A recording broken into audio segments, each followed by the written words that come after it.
Since the last movies to watch on a rainy afternoon, you've waited nearly 3 long weeks to see brand new movie reviews skewering abysmal horror films. Now, finally, your patience will pay off on a new episode.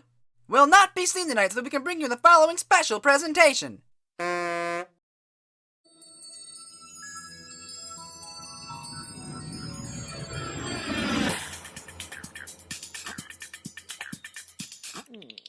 Monday morning, wake up time, get to work and stand in line. What would make her feel real fine? One Saturday morning. Coming up next is Tuesday's grind. The week is young, but I'm out of my mind. What would make her feel real fine? One Saturday morning. Wednesday, Thursday, jammed in the middle. Once again, make the pose a riddle. What struck me loose, but plays like a fiddle? One Saturday morning. Friday has an exit sign, but getting there still takes some time. What would make her feel real fine? One Saturday morning. Jamie Lee Curtis started her career doing horror films in the late 70s and early 80s, but has gone on to say that after starring in 6 of them, she jumped ship for fear of being typecast in the genre. It's too bad she didn't have the same feelings towards starring in a cliched family movie featuring thinly written characters and fundamental misunderstandings of human nature. Because according to House Arrest, if children were to lock their feuding parents in a basement, that will miraculously solve their marital problems. This film is so inept that it even drove Curtis back into the horror genre. I guess at least we can thank House Arrest for contributing to the existence of Halloween water. Reicher Entertainment. Never heard of that. They must have promptly gone out of business after releasing this film. We are introduced to our lead character. Hi, I'm Grover Beindorf. That's an unfortunate name. Who names their kid Grover? Clearly his parents watched one too many episodes of Sesame Street. I'm 14 years old. I live in Defiance, Ohio. Where 14-year-olds have nothing better to do than hang from trees that look like they'll snap in half while introducing a dumb movie. Which is somewhere between Toledo and Hicksville. What is this kid talking about? Since when does a Veterans Day parade represent Hicksville? Apparently in Defiance, Ohio, it's trendy for teenagers to wear t-shirts that resemble recycled carpeting ripped up from the floor of an AMC movie theater. And is that an earring? Yep, that's an earring. Things just didn't happen like they were supposed to. It's like everything snowballed on me. I'm getting ahead of my story. Nobody wants to hear your story.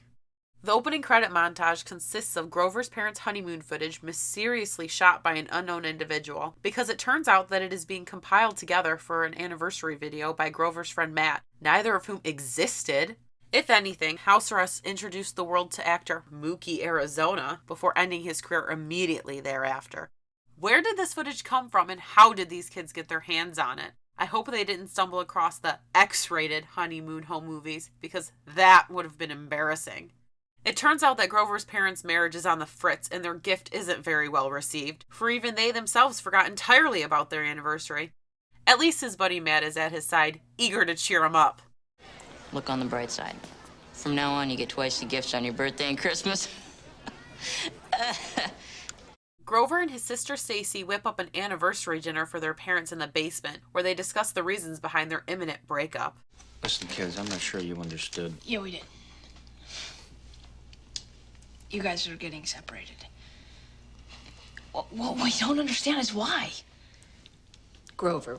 Are you two having affairs? No. Why is this family-friendly movie introducing the idea of affairs? How does this little girl even know what an affair is? Grover and Stacy end up locking their parents in the basement shortly after their disastrous dinner. I guess I'd be pretty upset too if some random crew member was in my basement dropping balloons on my head. While Jamie Lee's appearance in this film remains a mystery, it's made apparent that Kevin Pollak signed on to this film under the pretenses that he could shout every line of his dialogue! They got my tools! Boarded up the windows? Hi, Mrs. Beindorf. How are you? How do you think we are, Matty boy?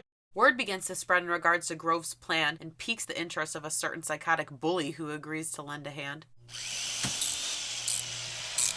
Folks, you're looking at the Enforcer 2000. It's the best security door that money can buy. Now, there's no need to thank me. It's my gift to you. And since you're my favorite new customers, here's a little bonus gift. a shiny new pair of jumper cables, which just so happened to be connected to two 12-volt car batteries in my backpack. Now that's why you're gonna hand over the knife, Mr. Beindorf. What are you talking about? Let's just say that this tomato here is you. Gentlemen, please. This is your brain. This is your brain on Kevin Pollak's shirt after watching House Arrest. Soon every kid in the neighborhood wants to join the gang and aid in kidnapping each other's parents. This is a family film?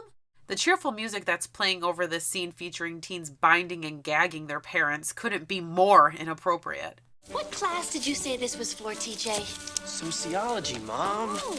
It's a trust experiment. Sociology, huh? This is kind of fun. You know, they used to take us on field trips, and it, what?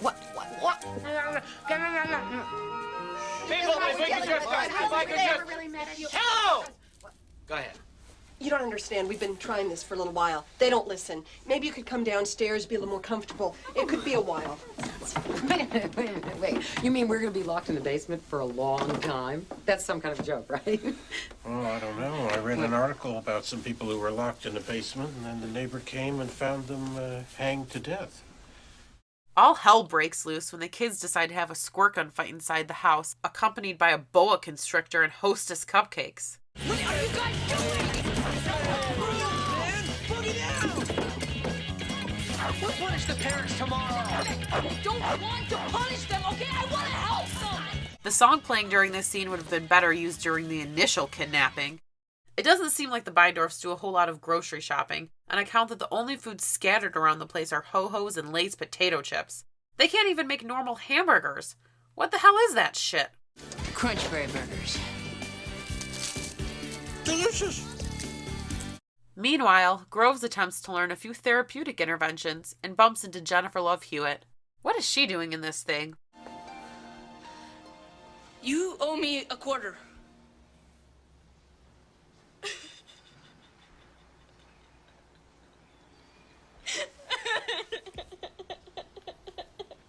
He should have heeded the words of the multiple silence is golden signs scattered around the library. Grover offers J-Lo Hughes' mother, who is apparently being played by a 12-year-old Jennifer Tilly, an all-inclusive stay at the Beindorf's conflict resolution bed and breakfast. She gratefully accepts. TJ clearly is not as enthusiastic about their new guest. Hi. After joining the rest of the kidnapped clan, floor plans are discovered, but tyrant children carve holes through the floor and install security cameras, forcing the parents to gather around for a group therapy session, bringing their escape plan to a halt. At least things are kept lively, courtesy of Rex from Toy Story, with his crude sexual jokes that don't belong anywhere near a 5-mile radius of this PG-rated family film.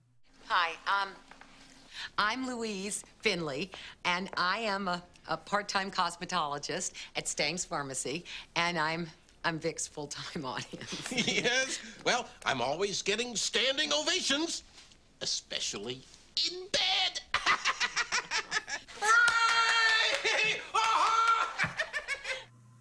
Parents are gonna have to explain that to their kids. And who is this guy kidding? The only standing ovation he's ever received was when Toy Story 3 won Best Animated Film nearly a decade later. And that wasn't even for him. Apparently there's a disagreement involving TJ's father and an all-out brawl breaks out, leading to a riot in the basement. Unfortunately, there are no fire hoses lying around, and the kids have to resort to using their squirt guns to break it up. Looks like TJ found something he's really excited about. Grover? Grover? Grover? Yeah, Mom? Can I talk to you upstairs, please? Grover, whose dog is that? Matt's. This has gotten out of hand. Forget about holes being drilled through the floor, or possibly starving to death. A random dog is the #1 concern. You brought Cosmo? Fork's on the left, knife and spoon on the right. Well, silverware usually comes wrapped in plastic. Doesn't your mom cook? She can defrost it. Or have it delivered. What were these writers thinking? That's not funny. It's an incredibly sad statement made in a supposedly family-friendly kids film. Although the parents were fed Crunchberry burgers through metal bars, the children take it upon themselves to set the table with the family's finest china and silverware.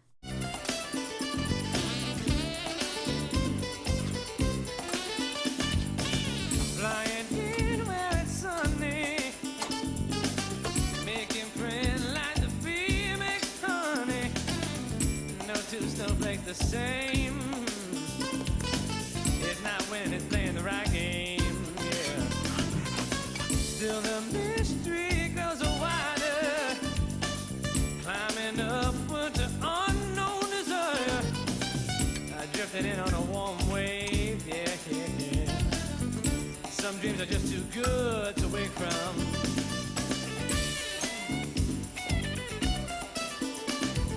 Keep your heart high. Save it for the special day when hope comes to stay. What are you doing? No! What's a little fine dining without some bubbly? You don't understand. My mom has been saving that for 14 years. She's Sir, gonna no kill wine me. before your prime. She'll get over it. Oh, sorry. I need a beverage for thee. To champagne wishes and caviar dreams. I've always wanted to try this stuff. Oh, don't worry, Mookie. You'll be best friends with Jack Daniels during the majority of your teen years after your career plummets into a tailspin after the release of this film. Joke's on them. Kevin Pollak swapped out the champagne earlier that week and replaced it with 25 ounces of his pee. Simultaneously, the parents have developed an escape route using the laundry chute. Their plan is botched after Jamie Lee breaks through the wall, scares the hell out of the kids, loses her footing, then falls back down the chute, landing on a trampoline and gracefully bounces into Kevin Pollak's arms. Fresh out of ideas, everybody decides, hey, screw it, let's party, and binge on 3-day-old anniversary cake. You want some champagne? Oh, no thank you. I prefer not to indulge in artificial stimulants of any kind. But you are of age to drink, right? 21 at least? What do you mean by that? I think what he's trying to say is, judging from the way you talk and dress, I'd say you're about 15. Excuse me. I don't really think the way I talk and dress is any business of yours. You know, a lot of people don't dress their age. Phil Donahue did a whole show Great. about No the one wants to hear Bears. about Phil Donahue right now. Why are you always interrupting her all the time? Well, I don't think I always How would interrupt you her. like it if somebody interrupted you every time you started to talk? Well, like I said, I don't think I don't always... think you respect her very much. Respect? She's my wife. Of course I respect her, for God's sakes. Well, actually, Donald, you do When interrupt. I'm talking. You're a fine one to talk about respect with you and your kid. Think your daughter respects you? You dress like you're 12? Marriage saved! Just as things begin to lighten up in the household, Ben Stein shows up to deliver divorce papers, and probably a couple coupons for Visine. Grover cracks down and confronts his parents about their divorce, kicking their escape plan into full gear. I've been working on the railroad. Distraught over the news of his parents' impending divorce, Groves finds solace in the one random waterfall in Defiance, Ohio. Don't go chasing waterfalls. Please stick to the rivers and the lakes that you're used to. I know that you're gonna have it your way or nothing at all, but I think you're moving too fast. While he's off weeping in his misery, the parents decide they've had just about enough of inappropriate one-liners and jam wrecks through their concrete tunnel to freedom, but not before getting stuck just like Winnie the Pooh. Luckily, the Beindorfs happen to be neighbors with a retired police officer who's had their house under surveillance during this whole ordeal and brings him back up to help bust Grover, Matt, TJ, Bert, Ernie, Elmo, and the rest of the cast of Sesame Street. Turns out, a couple of police officers stuck in a tree require the assistance of an entire SWAT team to help get them out. The kids all give themselves up, and the parents are released. Our parents are locked in the basement. They're dead. And Mr. Finley's stuck in one of the windows. He's hanged himself to death.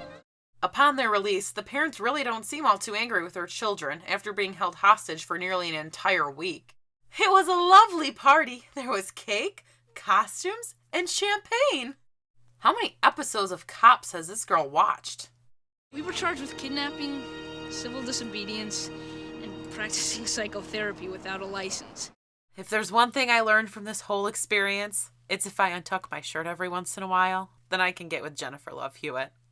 And later, their love will blossom into a sequel where they themselves get trapped in a basement by their kids, and it will be called I Know What You Did Last House Arrest. There's bad filmmaking, there's blatant disregard for cinema, and then there's house arrest. This movie is clearly a movie made by people who have never seen another movie. I hope the writers of this trash are locked in a basement somewhere, forced to watch it on repeat, living solely off of 3-day-old cake, ho-hos, Lay's potato chips, and champagne. Maybe then they'll hang themselves too. I can't help it.